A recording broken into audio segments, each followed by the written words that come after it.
First at 5, the Rochester Fire Department is identifying the victim of a deadly house fire in the northwest part of the city.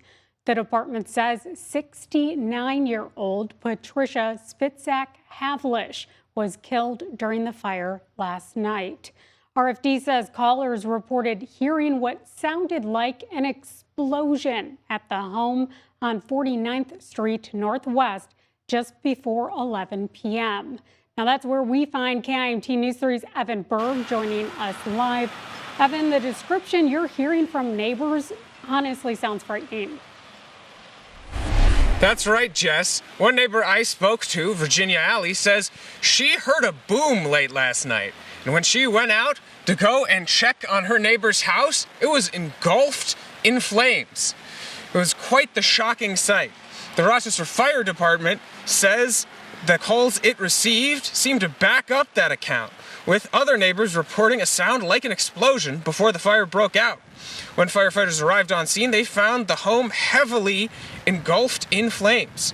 The Rochester Fire Department says it only found one occupant at the house, a woman who was waiting outside, who has been identified by the medical examiner as Patricia Spitzack-Havlish.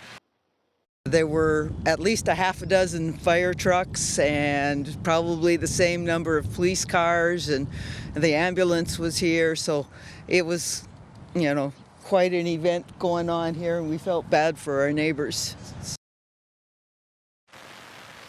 Due to the woman's death, the state fire marshal has been called in to assist in the investigation, which is still ongoing at this point. Live in Rochester, Evan Berg, KIMT News 3.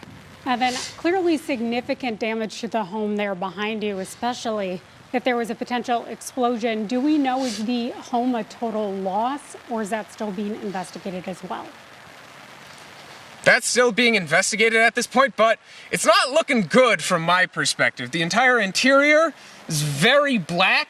I'm told at 3 different sides of the home there was fire coming off of this thing last night. It's, I would say, probably not looking good. Yeah, pretty stark damage there. All right, thank you so much, Evan. Once again, the Southern Minnesota Regional Medical Examiner's Office released the victim's identity, confirming 69-year-old Patricia Spitzack-Havlish was killed.